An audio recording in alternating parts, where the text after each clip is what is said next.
You're listening to Barely There Theater's production of The Wasteland by T.S. Eliot.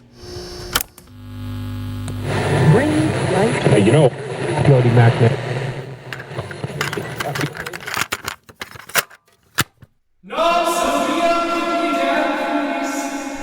For once, I myself saw with my own eyes the Sibyl of Crime hanging in a cage. And when the boy said, "Sibyl, what do you want?" she replied, "I want to die."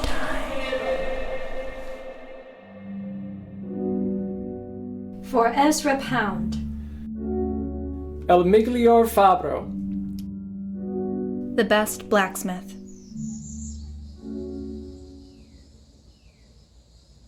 April is the cruelest month, breeding lilacs out of the dead land, mixing memory and desire, stirring dull roots with spring rain.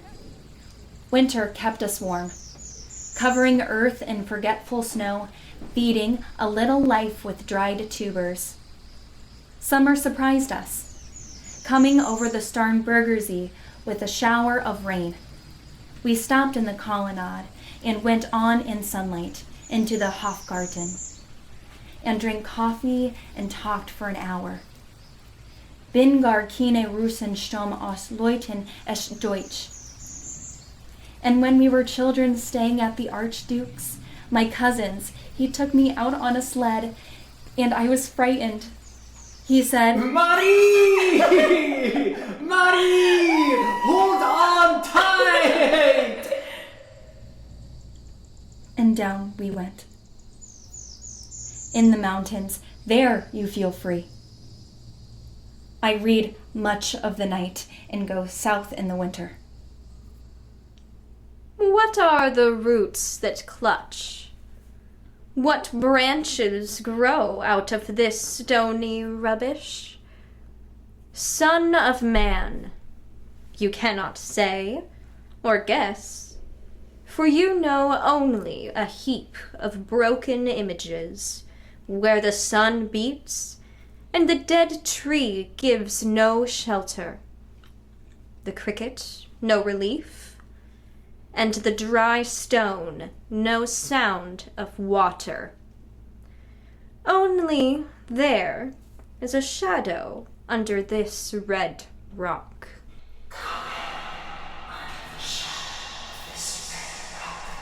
And I will show you something different from either your shadow at morning striding behind you, or your shadow at evening rising to meet you. I will show you fear in a handful of dust.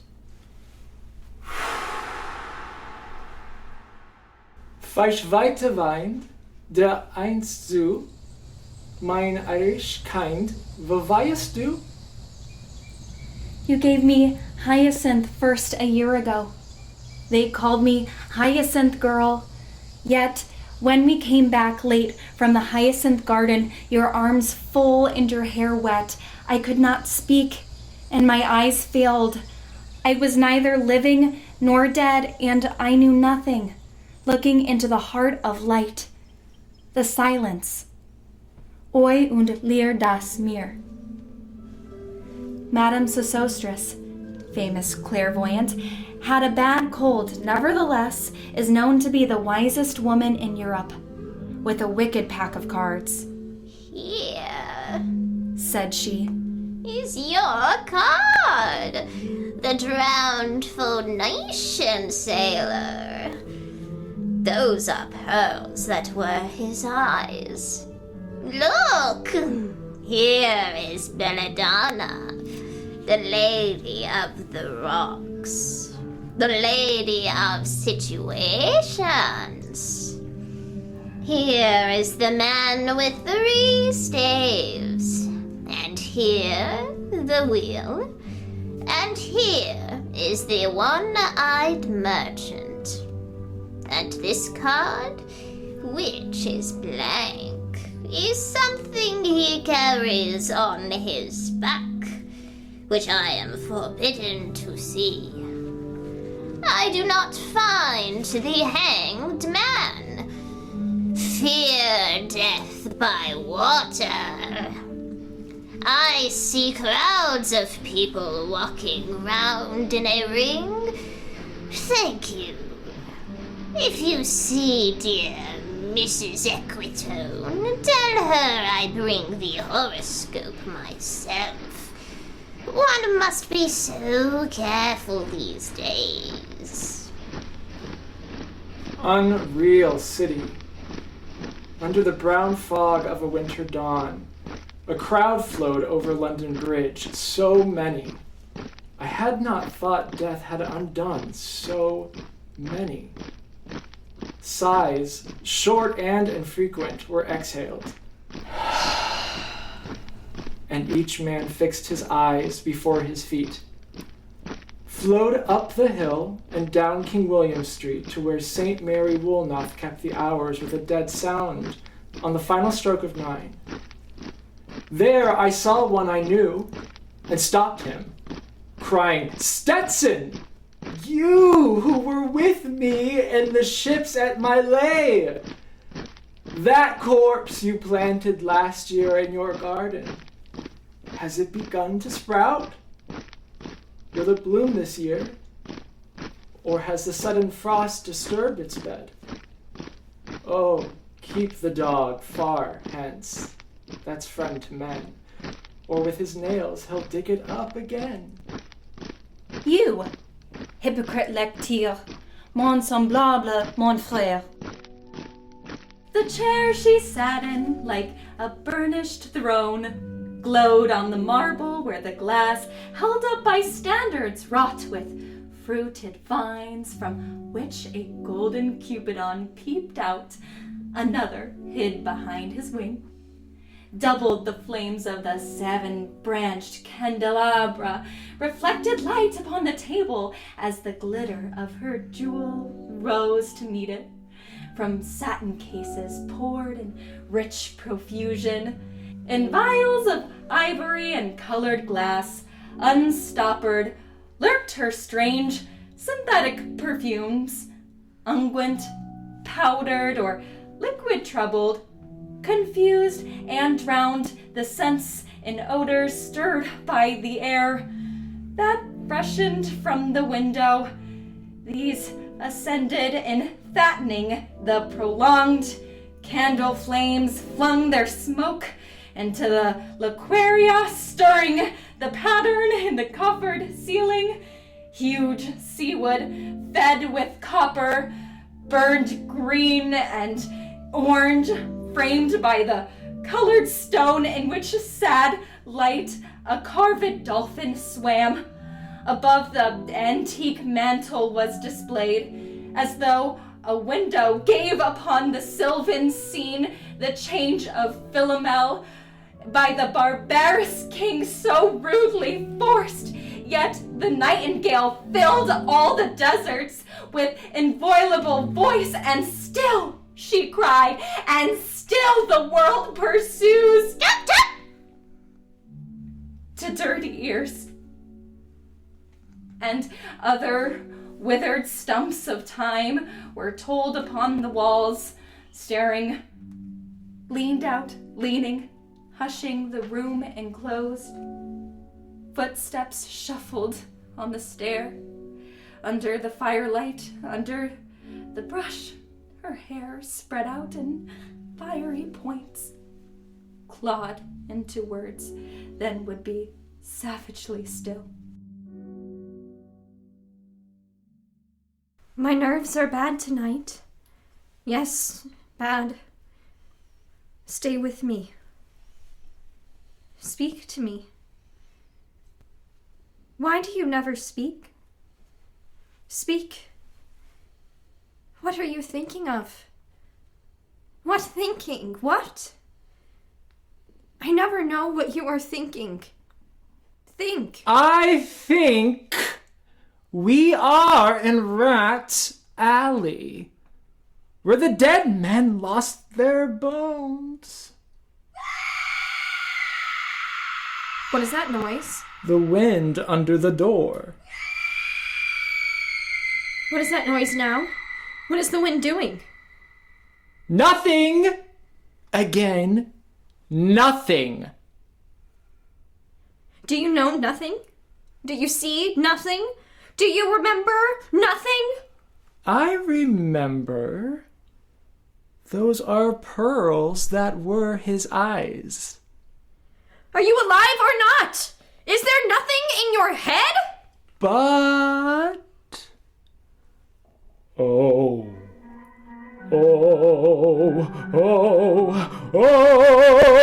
that Shakespearean rag.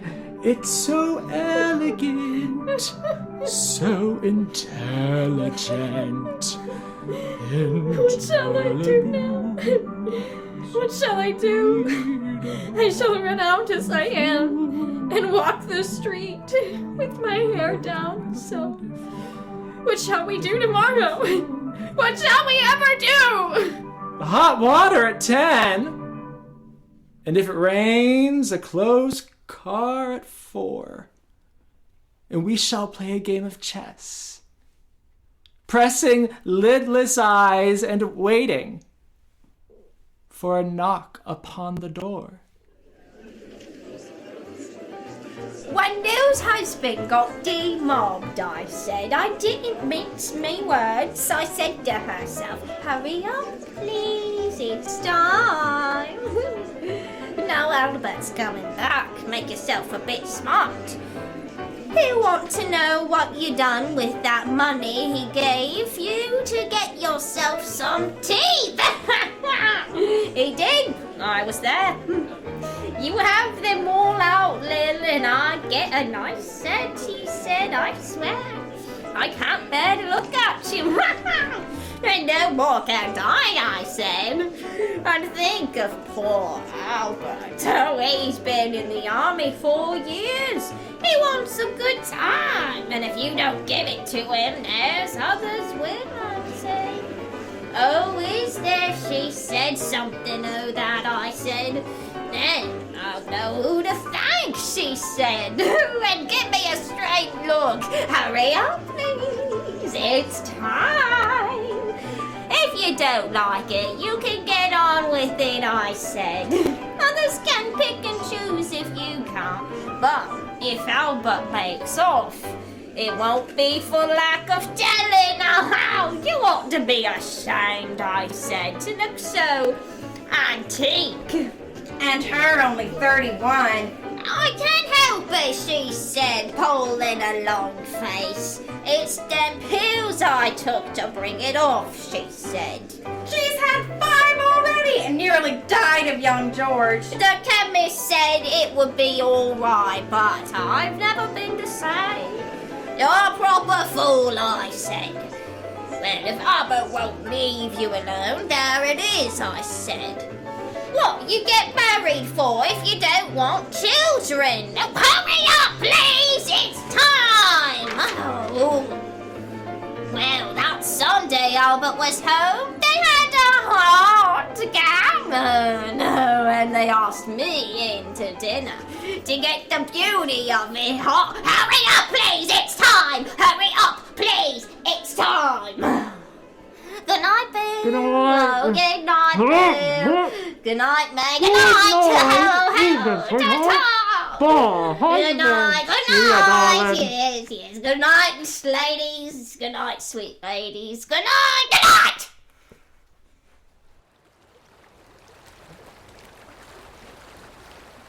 The river's tent is broken. The last fingers of leaf clutch and sink into the wet bank.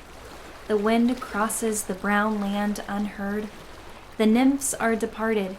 Sweet themes run softly till I end my song.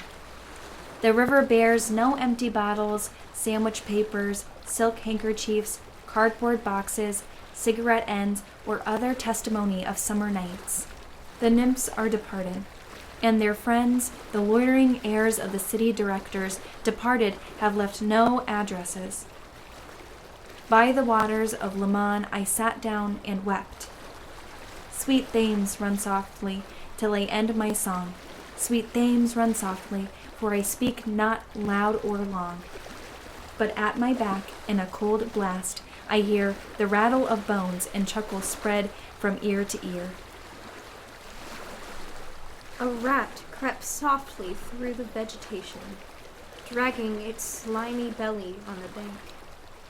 While I was fishing in the dull canal on a winter evening, round behind the gas house, musing upon the king, my brother's wreck, and on the king, my father's death before him. White bodies naked on the low, damp ground, and bones cast in a little, low, dry garret, rattled by the rat's foot only, year to year. But at my back, from time to time, I hear the sound of horns and motors, which shall bring Sweeney to Mrs. Porter in the spring. Oh, the moon shone bright on Mrs. Porter and on her daughter. They wash their feet in soda water, et aux ces voix d'enfants chantant dans la coupole. Tweet, tweet, tweet. Yip, yip, yip, yip, yip, yip. So rudely forced to rue. Unreal city, under the brown fog of a winter noon. Mr. Eugenides, the Smyrna merchant, unshaven with a pocket full of currants, CIF London documents at sight, asked me in demotic French to luncheon at the Cannon Street Hotel, followed by a weekend at the Metropole. At the violet hour, when the eyes and back turn upward from the desk, when the human engine waits like a taxi, throbbing, waiting, I, Tiresias, though blind, throbbing between two lives, old man with wrinkled female breasts, can see at the violet hour, the evening hour that strives homeward and brings the sailor home from sea, the typist home at tea time, clears her breakfast, lights her stove, and lays out food in tins. Out of the window perilously spread her drying combinations, touched by the sun's last rays. On the divan are piled, at night her bed, stockings, slippers, camisoles, and stays. I, Tiresias, old man with wrinkled dugs, perceived the scene and foretold the rest. I too awaited the expected guest. He, the young man carbuncular, arrives, a small house agent's clerk with one bold stare, one of the low on whom assurance sits as a silk hat on a Bradford millionaire. The time is now propitious, as he guesses. The meal is ended. She is bored and tired, endeavors to engage her in caresses which still are unreproved if undesired. Flushed and decided, he assaults at once. Exploring hands encounter no defense. His vanity requires no response, and makes a welcome of indifference. And I, Tiresias, have forsuffered, all enacted on this same divan or bed. I who have sat by Thebes below the wall and walked among the lowest of the dead, bestows one final patronizing kiss, and gropes his way, finding the stairs unlit. She turns and looks a moment in the glass. Hardly aware of her departed lover, her brain allows one half-formed thought to pass. Well, now that's done, and I'm glad it's over. When lovely woman stoops to folly and paces about her room again, alone, she smooths her hair with automatic hand and puts a record on the gramophone.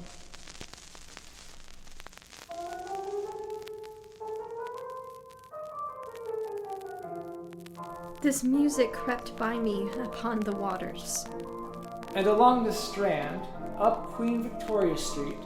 Oh, city, city, I can sometimes hear, beside a public bar in Lower Thames Street, the pleasant whining of a mandolin, and a clatter and a chatter from within where fishermen lounge at noon, where the walls of Magnus Martyr hold inexplicable splendor of Ionian white and gold. The river sweats. Oil and tar. The barges drift.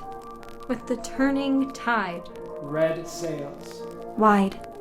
To leeward, swing on the heavy spar. The barges wash.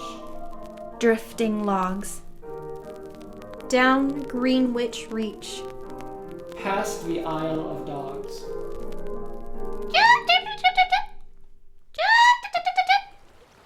Elizabeth and Leicester. Beating oars. The stern was formed. A gilded shell. Red and gold. The brisk swell Rippled both shores. Southwest wind. carried downstream. The peal of bells. White towers.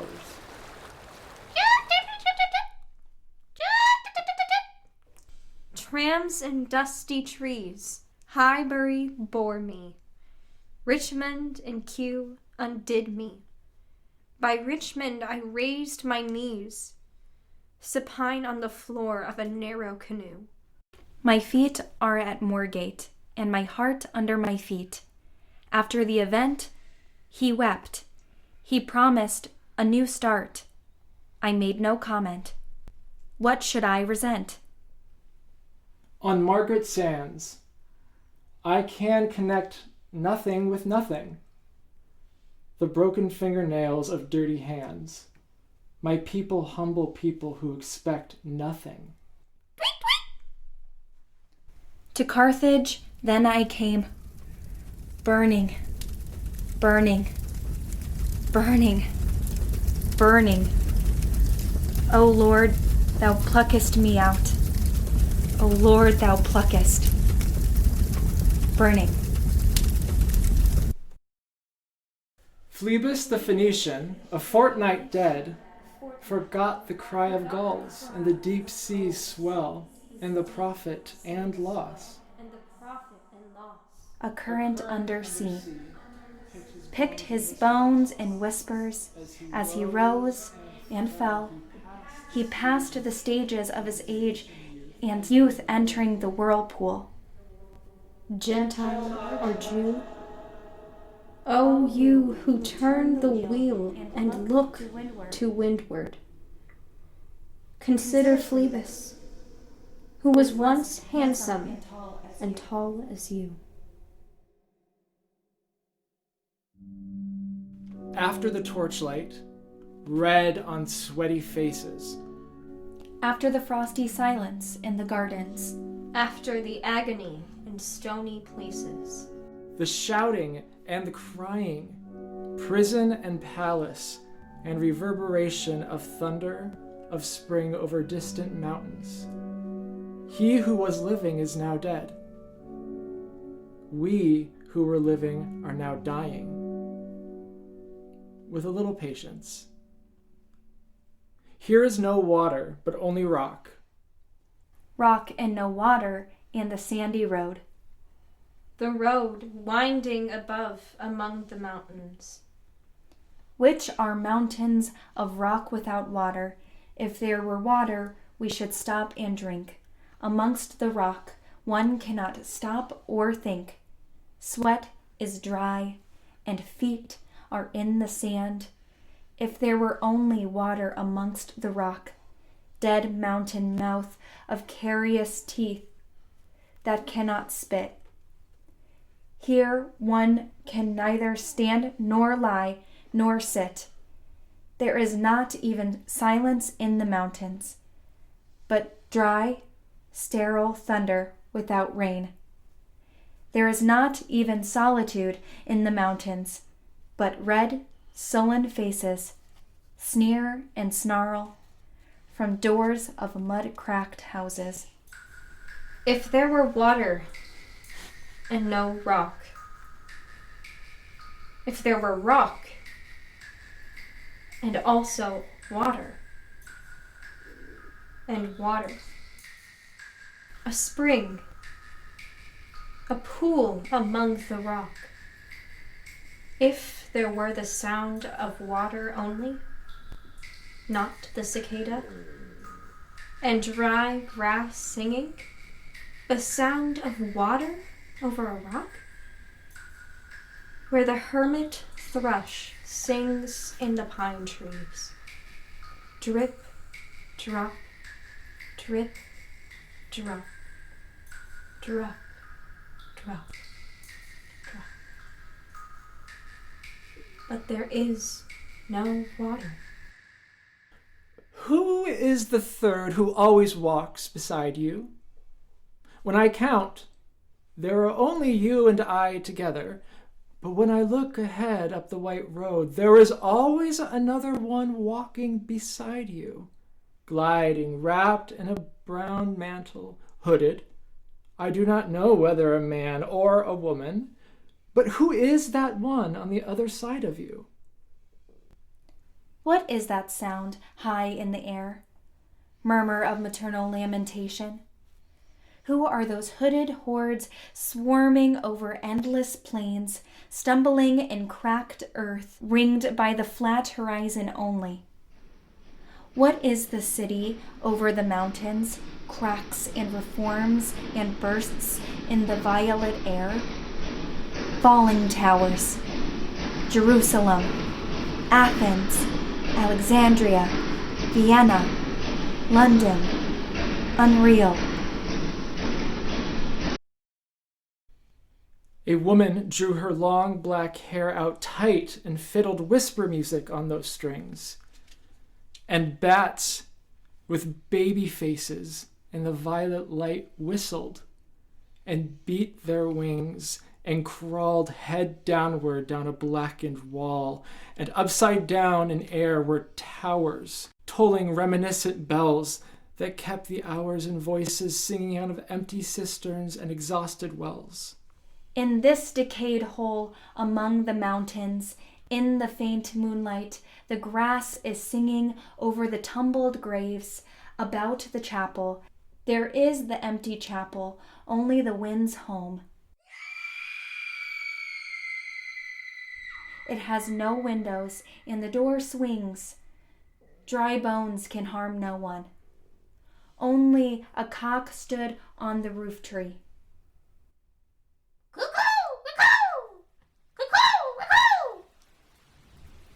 In a flash of lightning, then a damp gust bringing rain. Ganja was sunken, and the limp leaves waited for rain, while the black clouds gathered far distant over Himavat. The jungle crouched, humped in silence, then spoke the thunder. Data, what have we given? My friend, blood shaking my heart, the awful daring of a moment's surrender, which an age of prudence can never retract by this, and this only, we have existed, which is not to be found in our obituaries, or in our memories draped by the beneficent spider, or under seals broken by the lean solicitor in our empty rooms. Dayadvam, I have heard the key. Turn in the door once, and turn once only. We think of the key, each in his prison. Thinking of the key, each confirms a prison. Only at nightfall, ethereal rumors revive for a moment a broken Coriolanus. Damyata. The boat responded gaily. To the hand expert with sail and oar, the sea was calm. Your heart would have responded gaily when invited, beating obedient to controlling hands. I sat upon the shore, fishing, with the arid plain behind me. Shall I at least set my lands in order? London Bridge is falling down, falling down, falling down. Poi secose nel foco che li affina. Quando fiam que Calidon O.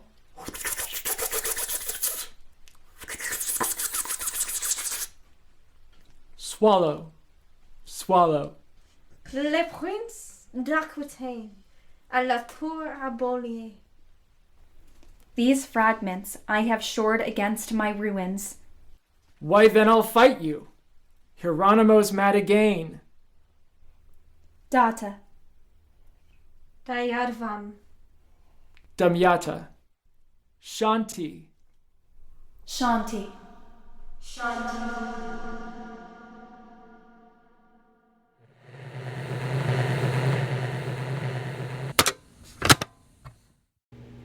You just listened to Barely There Theater's production of The Wasteland by T.S. Eliot, with direction and sound design by Alexander Richardson, featuring performances from Adam Cerny, Kassidy Holdridge, and Taylor Lynn.